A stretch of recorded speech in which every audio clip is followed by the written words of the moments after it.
Hi எல்லாருக்கும் வணக்கம். இன்னைக்கு இந்த டைப் காஃபி மேக்கர் எப்படி யூஸ் பண்ணுறதுன்றதை பார்க்கலாம். இந்த டைப்போடைய பேர் பெர்குலேட் காஃபி மேக்கர். இதில் கிளீனிங் ப்ராசஸ் தான் ரொம்ப முக்கியம். கஷ்டமாக இல்லை, கொஞ்சம் எஃபர்ட் எடுக்கணும்.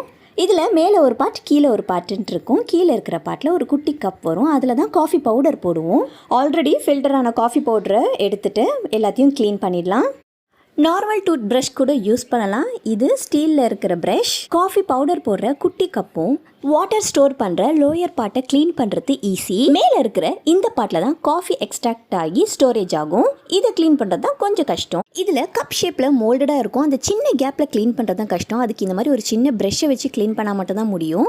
இந்த பார்ட்டோடைய பேக் சைடை டேர்ன் பண்ணால் இப்படி தான் இருக்கும். இதில் ஒரு வாஷர் கொடுத்துருப்பாங்க. அந்த வாஷரை ரிமூவ் பண்ணால் ஒரு சின்ன பிளேட் மாதிரியும் ரிமூவ் ஆகும். அந்த பிளேட்டை ரிமூவ் பண்ணிட்டும் நம்ம க்ளீன் பண்ணணும். இந்த பிளேட்டையும் க்ளீன் பண்ணிவிட்டு அந்த சின்ன ஹோலை அந்த தின்னான ப்ரஷ்ஷை வச்சும் க்ளீன் பண்ணிடணும். ப்ரஷ் வச்சு க்ளீன் பண்ண எல்லா பார்ட்ஸையும் நல்லா ரன்னிங் வாட்டரில் க்ளீன் பண்ணணும்.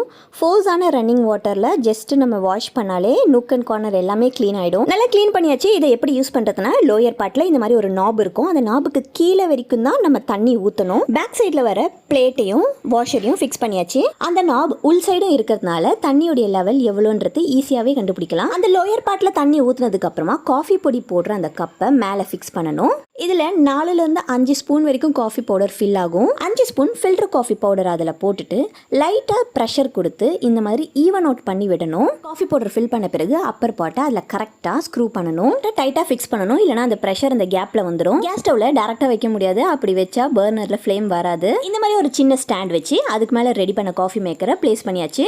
ஸ்டவ் ஆன் பண்ணி லோ ஃப்ளேமில் தான் வைக்கணும். வித்தின் ஒரு 2 மினிட்ஸ்லேயே எவ்வளோ அழகாக மேலே காஃபி கலெக்ட் ஆகுதுன்னு பாருங்கள். இது ஒரு டைப் ஆஃப் வேப்பர் ப்ரெஷர். தண்ணி பாயில் பண்ணும்போது எப்படி ஆவி வருமோ அந்த ப்ரெஷர் மூலியமாக தான் காஃபி பவுடரில் கலந்து மேலே காஃபி ஃபில்டராக கலெக்ட் ஆகும். இந்த பிக்சரில் காமிக்கிற மாதிரி தான் பாயில் ஆகிற வாட்டர் கொஞ்சம் கொஞ்சமாக வேப்பர் ப்ரெஷர் மூலியமாக மேலே கொண்டு போய் பவுடரில் கலந்து காஃபி ஃபில்டராக மேலே வரும்.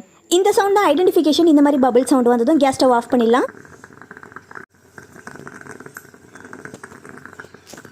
பாட்டமில் தண்ணி இருக்கிற வரைக்கும் தான் சேஃப். வாட்டர் ஃபுல்லாக ட்ரை அவுட் ஆகிடுச்சுன்னா வேப்பர் ப்ரெஷர் தாங்காமல் நாப் வெடிக்கிறதுக்கான வாய்ப்பு இருக்குது. ஸோ பீ கேர்ஃபுல். இது ரெடியாக 1 to 2 மினிட்ஸ் தான் ஆகும். ஸோ பக்கத்துலேயே இருந்து சேஃபாக யூஸ் பண்ணுங்கள். ஆஸ் யூஷுவல் தண்ணி ஊற்றாத பாலை கொதிக்க வச்சு 1 ஸ்பூன் சக்கரை போட்டு ரெடியான காஃபி டிகாஷனை ஊற்றி ஃபஸ்ட்டு சக்கரையும் டிகாஷனையும் நல்லா கலக்கிக்கணும். டிகாஷன் நல்லா திக்காக இருக்குது. லோ ஃப்ளேமில் ரெடி பண்ணதுனால கொதிக்கிற பாலை ஊற்றினா சூப்பரான ஃபில்டர் காஃபி ரெடி. ஸ்ட்ராங்காக வேணா இன்னும் கொஞ்சம் டிகாஷன் ஊற்றிக்கலாம். 1 டைம் ப்ரிப்பரேஷனில் 4 to 5 காஃபி போடலாம். தேங்க்ஸ் ஃபார் வாட்சிங். சேனலை சப்ஸ்கிரைப் பண்ணுங்கள். Grow the happy. எல்லாரும் டேக் கேர். டாடா பாய்.